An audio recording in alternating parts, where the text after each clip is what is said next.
Oh hey, la petite, ça va? Tiens, je me disais, tu connais Matt? Tu te souviens? Tu sais Matt Merio, à la cantine. Tu lui envoyais des frites tous les jours. Si, si. Ah, je me souviens, parce que j'étais à côté et je me prenais la moitié dans mon assiette. D'ailleurs, tu me forçais tous les jours à te donner mon dessert. Mais bon. Ça te fait rire? Matt, qu'est-ce qu'il fait? Ben, tu vois, Matt, il passe à la télé, ouais. Il va sur des plateaux, il aide des gens, il écrit. Mais il fait pas que ça, hein. Il sauve des vies aussi, ouais. Tu rigoles encore? Ben ouais, il sauve des vies, en écrivant, sur du papier, en écrivant sur son portable. Des tweets? Ouais.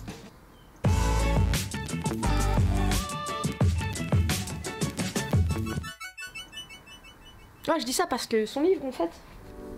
Ouais, bien sûr, je l'ai lu. Tiens. Bon, un peu trop court, mais c'est parce que je suis un peu curieuse. Mais en tout cas, il m'a ramené à l'époque du lycée. L'époque du collège. Enfin, l'école, quoi. Pareil, tu vois, pour certains, je portais pas assez de jupe. Pour d'autres, j'étais trop bonne en sport.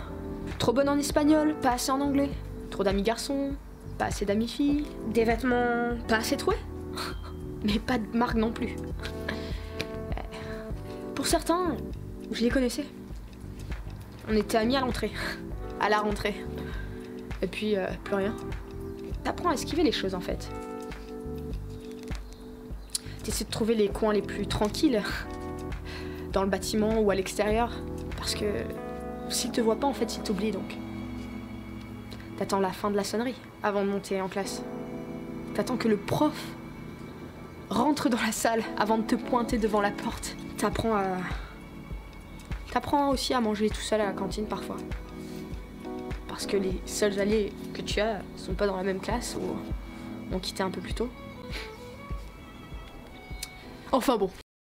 Kevin, Max, Nathalie, Karine. Je leur en veux pas à ces personnes-là parce que je sais que toi, Karine, tes parents divorcés, que Maxence, tu complexais un max sur ton poids. Que toi, Kevin, alors toi, Kevin, je sais absolument pas ce qu'il y avait dans ta tête, mais je peux t'avouer que t'étais une sacrée merde. Mais bon, attention, hein, je ne jette pas la pierre parce que j'avoue, j'ai été la merde une fois aussi. Enfin, une fois, quelques fois. Pour essayer de gagner un peu de respect, pour... par vengeance de l'accumulation, je sais pas. Le respect. Pareil, parce que c'est vrai que 90% des cas, les pions servaient pas à grand chose en fait. Et puis il faut dire aussi que le pire que j'ai fait, c'était me taire en fait. Parce que, je sais pas, j'étais trop fière. Je voulais pas en parler à mes parents. Pas montrer que j'étais plus faible que mes frères et sœurs. J'avais un peu honte. Et puis, je voulais pas leur donner raison en fait. Je voulais pas leur montrer que ce qu'ils faisaient, c'était quelque chose de réel, tu vois. Mais bon, je ne me plains pas parce que voilà, j'ai passé le cap. Et ce qui m'a beaucoup aidé, c'est les rencontres que j'ai fait. Mes meilleurs potes, enfin, ceux que je peux compter parmi mes meilleurs potes, Bastien, Émilie. Je vous adore. Toujours là pour s'entraider, pour se défendre, pour faire des conneries aussi, mais voilà quoi. En tout cas, la petite, si toi ça t'arrive, si tu te reconnais un peu dans ce que je dis, surtout faut pas rester muette. Essaie de trouver quelqu'un, ton prof favori, la CPE, un parent, un frère ou une sœur. Et puis parle parce que c'est la pire erreur que j'ai faite. Ouais. Et puis tu verras que le support ça va être ton meilleur ami. Paul. Enfin voilà, tout ce que j'ai à dire, c'est que voilà, Mathieu, lui, il est passé par là. Il est passé par tout ça, au collège. Et puis maintenant, il écrit des livres. Il en est à son 3e d'ailleurs. Il a écrit un livre sur la musique. Il a écrit un livre sur le harcèlement pendant la période. Et un livre sur après, sa vision des choses. Et tout ce que je peux te conseiller, c'est va lire son livre. Je pense que ça pourra t'aider un peu. T'inspirer. Et puis il est super actif sur son compte Twitter aussi, pour aider, pour écouter. Donc je te mettrai les infos, quelque part, en barre d'infos. En tout cas, n'hésite pas à acheter un de ses bouquins. Tu vois, c'est pas très gros. 2 € je crois, sur Amazon. 2,50 €, c'est pas beaucoup. Quand j'ai commencé à lui parler, en fait, il voulait m'offrir son livre.